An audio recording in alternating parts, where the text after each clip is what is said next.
Hello again. I know it's been a while since I posted a video, but here we are back into it. If you like what you see, please support my channel by subscribing and hitting the notification bell so you don't miss out on any of the videos. Now let's get into it. Since I can remember, I would always find it hard to fall asleep because I could never switch my mind off. Once I hit the pillows, I start overthinking, ruminating, getting anxious, or triggered by something. I start feeling like I need to be productive right at this minute, like I should have achieved more than I did that day. And this anxiety tends to lead to dread the next morning. I recently have been reading Dr. Gregory Botaro's The Mindful Catholic. And by the way, this is not a sponsored video, I just truly enjoy and believe in the importance of his work. Dr. Botaro called the behavior that I have just described to you as the brain's doing mode. This is the mode of the brain where our sympathetic nervous response is triggered into either flight, fight, or freeze in response to a perceived threat. This sympathetic nervous response prompts our whole body to get to work into solving problems or run away from the problem, which is what I usually do by heading into social media. This was a system in our bodies that was made to protect ourselves from predators.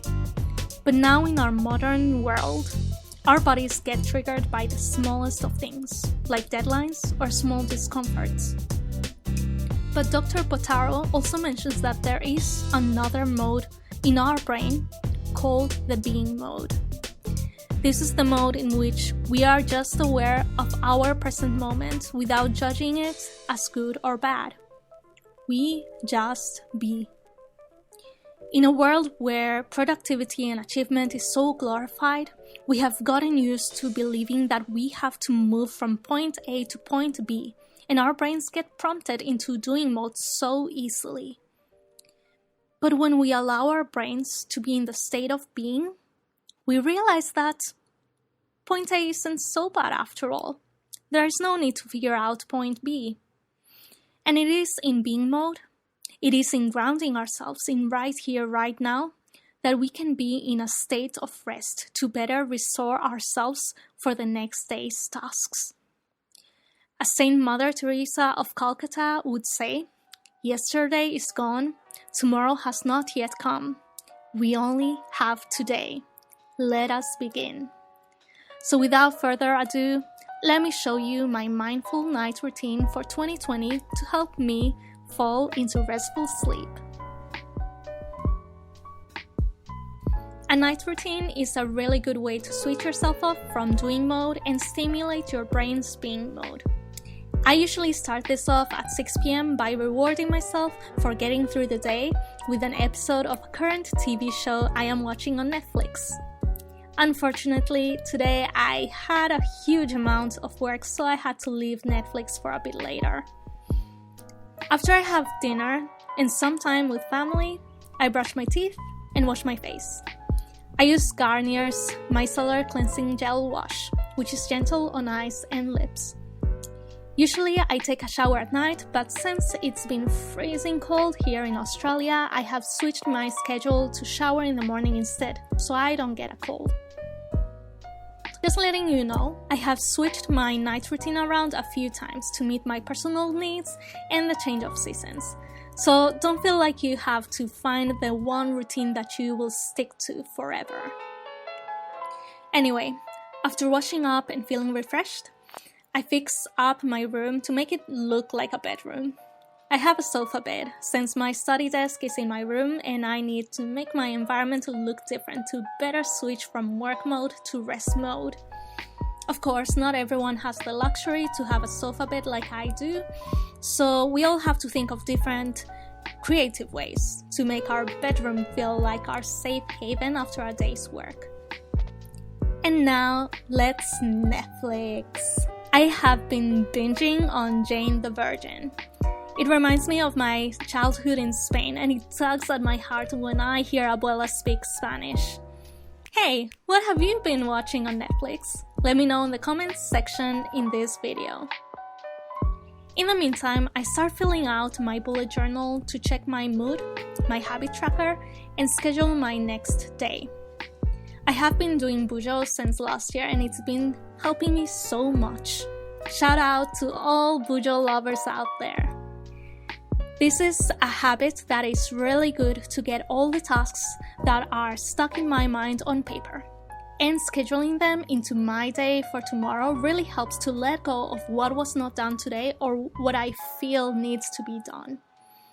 It is a way of showing myself that I trust myself to follow the schedule I set out for the next day with the help of God's grace. And that brings me to my prayer time. I will be honest, I have been struggling to pray during this pandemic. But keeping conversation with God is so important to nurture our relationship with Him. So I'm trying to do prayer in the same way that Saint Teresa of Lisieux described it in the following quote. For me, prayer is a surge of the heart. It is a simple look towards heaven. It is a cry of recognition and of love, embracing both trial and joy.